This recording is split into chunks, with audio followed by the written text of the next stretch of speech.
Hello అండి. ఎలా ఉన్నారు? అందరూ బాగున్నారు కదా? నేను కూడా బాగున్నాను. మీ అందరూ బాగుండాలని మనస్ఫూర్తిగా కోరుకుంటున్నాను. ఏడు శనివారాల వ్రతం చేశాను మీ అందరికీ తెలుసు కదండి. 7 వారాలైతే ఇంటి దగ్గర పూర్తి చేసుకున్నాను. కానీ 8వ వారం మాత్రం ఉద్యాపన నేను తిరుమల కొండపైన చేసుకుందాం అనుకుంటున్నాను అండి. అందుకని ఈ ఏర్పాట్లన్నీ చేసుకుంటున్నాను. నేను సప్త శనివారం వ్రతం పూజ స్టార్ట్ చేసినప్పటి నుంచి కూడా 7 వారాలు అయ్యేలోపు ఏదో ఒక వారం అయితే తిరుమల కొండపైన చేసుకుందాం, ఒక్క వారం పూజ అయినా కొండ మీద చేసుకుందాం అనుకున్నాను అనమాట. కాకపోతే ఏ వారం కూడా నాకు కుదరలేదు. ఏదో ఒక అడ్డంకి రావడం, నేను ఊరికి వెళ్ళడం, ఇంక ఇలా రావడం వల్ల నాకు అవ్వలేదు. కానీ అనుకోకుండా 8వ వారం అయితే ఇంకా ఉద్యాపన కొండపైన చేసుకుందామని డిసైడ్ అయ్యానమాట. ఇంకా నేనైతే అనుకున్నాను స్వామివారి అనుగ్రహం కూడా ఉండాలి కదండి. మనం అనుకున్నది మాత్రం ఏది అవ్వదు, ఆయన అనుమతిస్తేనే ఏదైనా జరుగుతుంది కదా. ఇంకా స్వామికి దండం పెట్టుకొని, స్వామి పూజ చేయించుకునే బాధ్యత నీదే, నేను చేయాలి అనుకుంటున్నాను, చేయడానికి అనుమతి ఇవ్వని చెప్పి దండం పెట్టి ఇంకా పూజకి కావాల్సిన ఏర్పాట్లన్నీ కూడా ముందు రోజే చేసుకుంటున్నాను అనమాట. మేము ఫ్రైడే మన తిరుమలకి బయలుదేరాము. నేను అన్నీ కూడా ముందు రోజే ఇంకా ఏమేం కావాలి, పసుపు కుంకుమ అగరబత్తులు చందనం కర్పూరం, ఇంకా పచ్చి కర్పూరం, బెల్లం పొడి, మిరియాల పొడి, యాలకుల పొడి, ఇంకా నైవేద్యాల కోసం. నైవేద్యాలు అంటే మనం ఏం చేయట్లేదండి నేను, ఎందుకంటే మనం ఎప్పుడైనా స్వామివారి పూజ ఏ రోజు చేసుకుంటామో ఆ రోజే మనం నైవేద్యాలు పిండి వంటలు చేసి పెట్టుకోవాలి కదా. అందుకనే మరి నైవేద్యాలు ఏం చేయడం కుదరలేదండి. కానీ స్వామివారికి ఇష్టమైన వడపప్పు, పానకం, చలిమిడి మాత్రం చేసుకుందామని బియ్యం పిండి, బెల్లం, ఇంకా అరటిపళ్ళతో మనం ఎలాగో కలుపుకుంటాం. ఇంకా పెసరపప్పు, పానకం కోసం బెల్లం, అలాగే మిరియాల పొడి, పచ్చికర్పూరం, యాలకుల పొడి ఇవన్నీ కూడా ఎలాగో తీసుకెళ్తాం కాబట్టి ఇంకా అవి పర్లేదు కనుక అవన్నీ కూడా చిన్న చిన్న డబ్బాల్లో వేసుకొని పట్టుకున్నాను. 7 ముత్తైదులకి తాంబూలు వద్దని చెప్పి 7 జాకెట్ ముక్కలు, అలాగే స్వామి అమ్మవార్లకని పంచ కండువ, అలాగే చీర ఒకటి అమ్మవారికి అని చెప్పి అవి కూడా పెట్టుకున్నాను అనమాట.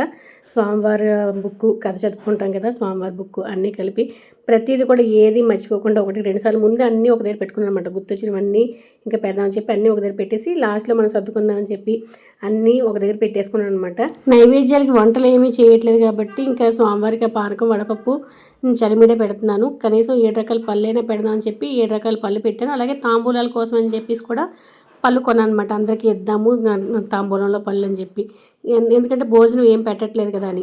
కానీ బరువు చూసరికి మొత్తం అన్నీ కలిపి ఒక 10 కేజీలు అయిపోయాయి అనమాట. అరటి పళ్ళు, ఇప్పుడు 7 రకాల పళ్ళు ఇవన్నీ కలిపి ఇంకా అవన్నీ ఇంకా మొయ్యలేము, మనం క్యారీ చేయలేమని స్వామివారికి సరిపడా పళ్ళు మాత్రమే పట్టుకుంటున్నాను. అక్కడ తీసుకున్నామంటే తిరుమలలో మనకి ఏం దొరకవండి, ఇలా పళ్ళు అన్నీ కూడా దొరికితే అరటిపళ్ళు మాత్రం దొరుకుతాయి. ఇంకా ఎలాగో నేను అరటిపళ్ళు ఎక్కడి నుంచో పట్టుకెళ్తున్నాను, అందుకని మరి ఇంకా ముత్తైదులకి అవన్నీ ఇంకా అవ్వలేదు. ఇంకా అరటిపళ్ళు పట్టుకుందాం, మామూలుగా ఖర్జూరం, కిస్మిస్ ఎలాగో ఉంటే ఒక 3 రకాల పళ్ళు అయినట్టు అనిపిస్తుంది, ఏదో మన తృప్తికి అలాగా. ఇంకా జాకెట్ మొక్క తాంబూలం ఇచ్చేద్దామని అనుకున్నాను అనమాట. ఇంకా అవన్నీ సర్దుకొని పెడుతున్నాను. పువ్వులు అయితే డబ్బాలో పెడితే ఫ్రెష్గా ఉంటాయండి, పువ్వులన్నిటి కూడా డబ్బాలో పెట్టేస్తున్నాను. మేమైతే అసలు ఎలాంటి టోకెన్ ఏం బుక్ చేసుకోలేదండి. నేనైతే యాక్చువల్గా ఏంటంటే లాస్ట్ వీక్ ముక్కనుమ రోజు వెళ్దాం అనుకున్నాను, కానీ చిన్న ప్రాబ్లం ఉండడం వల్ల వెళ్ళలేకపోయాను అనమాట. ఈ వారం ఇంకా మిస్ అవ్వకూడదని చెప్పి అన్నీ ముందు రోజే ఇంకా రెడీ చేసుకొని ఇంకా బయలుదేరిపోయామండి. తిరుపతికి అయితే ఫ్రైడే రోజు స్టార్ట్ అయ్యాం అనమాట. ఫ్రైడే తిరుపతికి స్టార్ట్ అయిపోయాము. అక్కడి నుంచి తిరుమల కొండపైకి అయితే బస్సుకి వెళ్ళిపోయాము. ఏంటంటే ఇప్పుడు ప్రస్తుతం ఏంటంటే రథసప్తమి, నిన్న రథసప్తమి అయింది కదా, రథసప్తమి వల్ల ఫుల్ రష్ అనమాట. జనాలు విపరీతంగా ఉంటారు. మాకు తెలుసు, అయినా కూడా ఇంకా లేట్ అయిపోతుంది అనేసి నాకు ఇంకా ఆగాలని అనిపించలేదు అనమాట. నేనేంటంటే నేనైతే ఎలాగైనా వెళ్ళిపోతాం, లక్కీ కూడా వస్తానని చెప్పింది అనమాట. మేమేంటంటే లక్కీకి వద్దని చెప్పాను. వద్దమ్మ రథసప్తమి టైము, అందులో 3 days సెలవులు వచ్చాయి, నువ్వు రావద్దు, ఇంకా ఎక్కువ రష్ ఉంటుంది, అందులో మనకు టోకెన్ కూడా ఏం లేదని చెప్తే, లేదు మమ్మీ నాకు కూడా రావాలని ఉంది, నేను కూడా వస్తాను, రష్ అయినా పర్లేదని చెప్పింది అనమాట. ఇంకా అందుకే రావాలన్నప్పుడు మనం ఎందుకు ఆపడం చెప్పి ముగ్గురం కూడా ఇంకా స్టార్ట్ అయిపోయాము. నేను సప్త శనివారం వ్రతం చేసిన వీడియో అయితే పోస్ట్ చేశాను కదండి, ఆ వీడియోలకి అయితే ఇప్పటికీ కూడా కామెంట్స్ వస్తూనే ఉంటాయి. నాకు వీలైనంత వరకు ప్రతి ఒక్కరికి కూడా ఆన్సర్ చేస్తూనే ఉంటాను. ఏవో చేయకపోవచ్చు కానీ మిగతా అన్నిటికీ కూడా నేను ఆన్సర్ చేస్తూనే ఉంటాను. చేసినా కూడా మళ్ళీ అడిగిన క్వశ్చన్సే అడుగుతున్నారండి. ఈ వీడియో మీకు చూసారంటే నేను మధ్యలో చెప్తుంటాను అనమాట, మీకు ఆ డౌట్స్ కూడా క్లియర్ అయిపోతాయి. చాలామంది అడుగుతున్నారు ఈ నెలలో చేసుకోవచ్చా, మంచిదేనండి, ఈ నెలలో చాలా మంచిది చేసుకోవచ్చండి, మాఘమాసం కదా, స్వామివారికి ఇష్టమైన మాసం, తప్పకుండా స్టార్ట్ చేసుకోవచ్చు. తర్వాత మనం స్టార్ట్ చేసినప్పుడు మంచి రోజులు అంటే మాఘమాసం కానీ, కార్తీక మాసం కానీ, శ్రావణ మాసం కానీ, ఇలా ఏవైనా నెలలో స్టార్ట్ చేసాం అనుకోండి, తర్వాత మనకి తర్వాత ఎప్పుడైనా పర్లేదు, మనం స్టార్ట్ చేయడమే మంచి తిథుల్లో చూసుకుంటే మంచిదనమాట. చేయాలి అనుకునే వాళ్ళు ఇప్పుడు స్టార్ట్ చేసుకోండి. మీరు ఇప్పుడు స్టార్ట్ చేశారనుకోండి, 2 వారాలు కూడా మనకి మాఘమాసంలోనే అయిపోతాయి అనమాట. తర్వాత మీరు కంటిన్యూస్ చేసుకోవచ్చు. 7 వారాలు చేయాలా, 8వ వారం వడ్డీకి తప్పకుండా చేయాలా అంటున్నారు. వడ్డీ తప్పకుండా చేయాల్సిన అవసరం అయితే లేదండి. 7 వారాలు పూజ చేసుకుంటాం కదా, 7వ వారం నాడే మనం అన్నీ కూడా ఉద్యాపన చేసుకోవచ్చు అనమాట. ఉద్యాపన ఏం చేయాలి, ఎలా చేయాలి అంటున్నారు. ఉద్యాపన అనేది మీకు మీ స్తోమతను బట్టి మీరు చేసుకోగలిగే శక్తిని బట్టి మీరు ఎలా చేయాలనుకుంటే అలా చేసుకోండి. స్వామివారికి ఇష్టమైన పానకం, వడపప్పు అవి చలిమిడి పెట్టండి. మీకు చేయగలరు అనుకుంటే 7 రకాల నైవేద్యాలు చేసి పెట్టండి. 7 రకాల పళ్ళు. మీరు స్వామి అమ్మవారికి బట్టలు పెట్టాలనుకుంటే స్వామి అమ్మవారికి బట్టలు పెట్టుకోండి. 7 ముత్తైదువులకి తాంబూలం ఇచ్చుకోండి. ఇంకా మీరు చేయగలరు అనుకుంటే 7 ముత్తైదువులకు కూడా భోజనం పెట్టుకుంటే ఇంకా మంచిదనమాట. మన శక్తి కొలది, మన స్తోమత కొలది ఎలా అయినా చేసుకోవచ్చు. మేమైతే టోకెన్ ఏం బుక్ చేసుకోలేదండి. అసలు నార్మల్ సర్వదర్శనంకి అయితే వచ్చేసాము. అసలు నార్మల్ టైంలో వచ్చిన ఎంత రష్ ఉండకపోదేమో. మేము అది రథసప్తమి టైంలో 3 days హాలిడేస్ వచ్చాయి, 26 అన్నీ కూడా కలిసి వచ్చాయి కాబట్టి ఇంకా జనం అయితే ఎక్కువ ఉన్నారు. ఇంకెంతమందిని చూసిన తర్వాత నాకైతే అనిపించింది రేపు ఏ టైం అవుద్దో, సాయంత్రం అయిపోద్దేమో దర్శనం అయ్యేసరికి. పూజ చేసుకోవాలనుకున్నాను, ఎప్పుడు అవుద్దో ఏంటో. శనివారం రోజు మెయిన్ వచ్చింది ఏంటంటే శనివారం పూజ చేసుకుందాం అనేది దీని మీద వచ్చాను.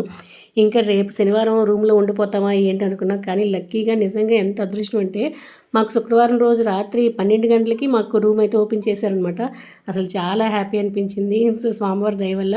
ఇంకా ఉదయం లేచి ఇంకా పూజ కోసం ఏర్పాట్లు అన్నీ చేసుకుంటున్నాం. ఇంకా చాలా మంది ఎక్కువగా అడుగుతున్న ప్రశ్న ఏంటంటే ఈ 7 వారాలు కూడా పూజ అయ్యేంత వరకు మన నాన్ వెజ్ తినకూడదా అని అడుగుతున్నారు. ఈ విషయాన్ని నేను పంతులు గారిని అడిగే తెలుసుకోవాలన్నమాట.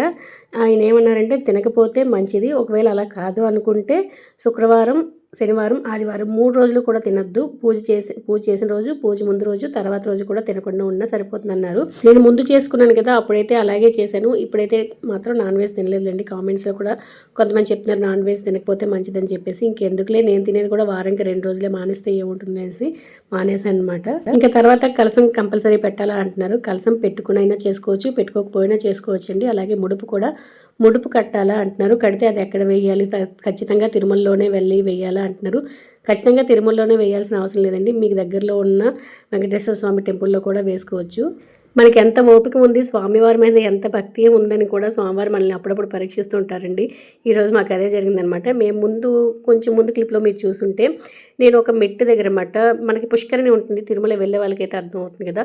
పుష్కరిణి వెనకాతల చెట్టు ఉంటుంది కదా, ఆ చెట్టు దగ్గర పూజ చేసుకుందామని చెప్పి అక్కడంతా క్లీన్ చేసి ముగ్గు పెట్టి అందుకే స్వామివారు అన్నీ కూడా నేను రెడీ చేసుకుంటున్నాను అనమాట. అక్కడ ఇంకా రెడీ చేసుకుని పెట్టుకోవడం స్టార్ట్ అయింది. ఇంకా చిన్నగా వర్షం స్టార్ట్ అయింది అనమాట. చిన్న చినుకులు స్టార్ట్ అయ్యాయి. ఇంకా అప్పటికి పూజ అన్నీ ఏర్పాట్లు ఏం చేసుకోలేదు, జస్ట్ అన్నీ రెడీ చేసుకుని పెట్టుకున్నాం అనమాట. ఇంకా వర్షం కనుక పెద్దదైందంటే అనవసరంగా మధ్యలో పూజ ఇబ్బంది అవుతుంది, ఆటంకం వస్తుందని చెప్పి ఇంకా అక్కడి నుంచి మేమేంటంటే మొత్తం అన్నీ కూడా పుష్కరిణి పక్కనే ఒక మండపం ఉందనమాట. ఆ మండపం దగ్గర అంటే మనకి వర్షం పడినా కూడా ఎలాంటి ఇబ్బంది ఏమి ఉండదు. అందుకని మొత్తం అన్నీ కూడా మళ్ళీ అక్కడికి మేము షిఫ్ట్ చేసుకొని అప్పుడైతే పూజ పెట్టుకున్నాం. ఇంకా టెన్షన్ లేకుండా పూజ చేసుకోవచ్చు. మధ్యలో వర్షం వస్తుందేమో, పూజ చేస్తున్నంతసేపు కూడా మనకి ఇంకా ప్రశాంతంగా ఉండదు అనమాట. వర్షం వస్తుందేమో అనే భయంతోనే మనం చేసుకోవాలి. ఇంకెందుకులే అని చెప్పి మార్చేసుకున్నాం. ఇక్కడ గాలి అయితే విపరీతం అండి. దీపాలు ఉంటాయా లేదా అని భయం అయితే వేసింది. అందుకని నేనేంటంటే ప్రతి వారం కూడా 7 పిండి దీపాలు పెట్టి 7 దీపాలు పెట్టేదాన్ని కదా. ఇంకా 7 దీపాలు పెడితే మనకి ఇంకా బలం సరిపోదు, గాలికి అయితే అవి సరిపోవని చెప్పి పెద్ద ప్రమిదలు చేసేసి ఇంకా 2 దీపాలు పెట్టేసుకున్నాను అనమాట. 7 ఒత్తులు వేసుకొని ఇంకా స్వామివారి దయ వల్ల దీపాలు అయితే చక్కగా వెలుగుతున్నాయండి. ఎంత విపరీతమైన గాలి. మేము ఇక్కడికి వచ్చేయడం వల్ల మంచిదే అయింది. ఎందుకంటే చుట్టూ కొంచెం క్లోజ్గా ఉండడం వల్ల మనకి దీపాలు కూడా ఎలాంటి ఇబ్బంది అయితే లేదు. పూజ అయితే చాలా ప్రశాంతంగా నేను అనుకున్నట్లు ఆ స్వామివారి దయ వల్ల కొండపై అయితే చేసుకున్నానండి. ఇంకా ఎన్నో జన్మల అదృష్టం ఉంటే కానీ నాకు ఇది భాగ్యం దొరకదు అని అనుకుంటున్నాను. కాకపోతే ఒక్క లోటు ఏంటంటే స్వామివారికి నైవేద్యాలు ఏమీ వండి పెట్టలేదు, భోజనం కూడా ఎవరికీ పెట్టలేదని ఒక చిన్న లోటు అయితే ఉందండి. కానీ మరి మనకి తిరుమల కొండపైన అవన్నీ కుదరవు కదా. నేనేమనుకున్నాను అంటే పూజ ఇక్కడ చేసుకుందాం, మళ్ళీ ఇంటికి వెళ్ళిన తర్వాత కావాలి అనుకుంటే స్వామివారి టెంపుల్లో చక్కగా 7 రకాల నైవేద్యాలు వండి పెట్టి, లేదు అంటే ఎలాగో ఒకలాగా ఇంట్లో అయినా పెట్టుకొని టెంపుల్లో అయినా పెట్టి కొంతమందికైనా ఏదో ఒక రూపంలో. నేను కిందసారి ఏంటంటే ఫస్ట్ చేసుకునేటప్పుడు ఒక దంపతులు పిలిచి భోజనం పెట్టుకొని ఇంకా నాకు తోచింది నేను ఇంకా తాంబూలం అది ఇచ్చుకున్నాను అనమాట. రెండోసారి అనాథాశ్రమం మాకు దగ్గరలో ఉంది, అనాథ పిల్లలకి చక్కగా అన్నీ వండి పెట్టి తీసుకుని వెళ్ళాను. ఇంకా ఈసారి కూడా ఏదో ఒకటి అలా చేద్దాం అనుకుంటున్నాను. పూజ అయిపోయినా కూడా ఇంకా ఆ చిన్న లోటు అయితే ఉంది, అది కూడా పూర్తి చేసుకుందాం తర్వాత వీలున్నప్పుడు అనేసి అనుకున్నాను. అది కూడా చేస్తాండి. అది చేస్తే కానీ నాకు కొంచెం అంటే ఫుల్ఫిల్గా పూజ చేశాను అనే కొంచెం సాటిస్ఫాక్షన్ కూడా ఉంటుంది. పాండవ ప్రియ గోవింద, మత్స్యకూర్మ గోవింద, మధుసూదన హరి గోవింద, వరాహ నరసింహ గోవింద, వామన భృగ్రామ గోవింద, బలరామానుజ గోవింద, బౌద్ధ కల్కిధర గోవింద, వేణుగాన ప్రియ గోవింద, వెంకటరమణ. చాలామంది అడుగుతున్నారండి ఏమేమి చదవాలి, బుక్ ఏమైనా ఉంటుందనేసి. దీనికి 7 శనివారాల వ్రత కథలు అని ఒక బుక్ అయితే ఉంటుందండి, బుక్ షాప్లో ఉంటుంది. నేనైతే ఇది తిరుమలలోనే కొనుక్కున్నాను లాస్ట్ టైం వచ్చేటప్పుడు అనమాట. ఇంకా స్వామివారికి అప్పుడే దండం పెట్టుకున్న, స్వామి నీ పూజ చేసుకున్న భాగ్యాన్ని కలిగించి అని చెప్పి తిరుమలలోనే ఈ బుక్ కొనుక్కున్నాను అండి. బుక్లో చాలా ఉంటాయండి, అవన్నీ అయితే నేను చేయలేను ఎందుకంటే మనకి అవన్నీ తెలియదు కనుక. నేను నార్మల్గా ఏంటంటే విఘ్నేశ్వరుని శ్లోకం చదువుకొని స్వామి అమ్మవార్లకి అష్టోత్తరాలు చదువుకుంటాను అనమాట. పద్మావతి లక్ష్మీదేవి స్వామివారివి అష్టోత్తరాలు చదువుకొని ఇంకా కథ చదువుకొని తర్వాత ఇంకా గోవిందనామాలు స్వామివారివి కొన్ని శ్లోకాలు అవన్నీ కూడా చదువుకుంటాను. విష్ణు సహస్రనామం అన్నీ చదువుకొని ఇంకా పూజ చేసుకుంటాను అనమాట. నాకు వచ్చినంతలో నేనైతే ఇలాగే నాకు తెలిసినంతలో నేను చేసుకుంటాను అండి. మేము పూజ చేసినంతసేపు కూడా అందరూ వచ్చి ఇంకా చూస్తూనే ఉన్నారనమాట, ఏం చేస్తున్నారు ఏంటి అనేసి. ఇంకా ముత్తైదులు అయితే ఇంకా పిలవకుండానే వచ్చేసారనమాట. నాకు చాలా హ్యాపీ అనిపించింది. ఇంకా దంపతి తాంబూలం ఎవరికి ఇద్దాం అనుకున్నాం, కరెక్ట్గా నేను ఇంకా పూజ స్టార్ట్ చేసేటప్పటికి ఒక దంపతులు కూడా వచ్చారు. నిజంగా స్వామి అమ్మవారిలాగా ఆయన కండువా వేసుకొని నామం పెట్టుకొని కూడా ఉన్నారనమాట. వాళ్ళకి ఇచ్చేసాను అనమాట దంపతి తాంబూలం. తర్వాత ఈ ముత్తైదులందరికీ కూడా ఏదో తాంబూలం ఇచ్చాను. వాళ్ళందరూ హ్యాపీగా సరదాగా చక్కగా ఆశీర్వాదం అయితే ఇచ్చారు. 7 శనివారాలు కూడా వ్రతం ఎలా చేసుకున్నాను ఏంటి అనేసి ఫుల్ వీడియోస్ అయితే మన ఛానల్లో 2 వీడియోలు ఉన్నాయండి. మీకున్న డౌట్స్ ఏమున్నా కూడా అందులో క్లియర్ అయిపోతాయి అనమాట. చాలా డీటెయిల్గా అందులో చూపించాను. ఆ 2 వీడియోస్ కూడా చూడండి, నేను డిస్క్రిప్షన్లో ఆ లింక్స్ అయితే ఇస్తాను.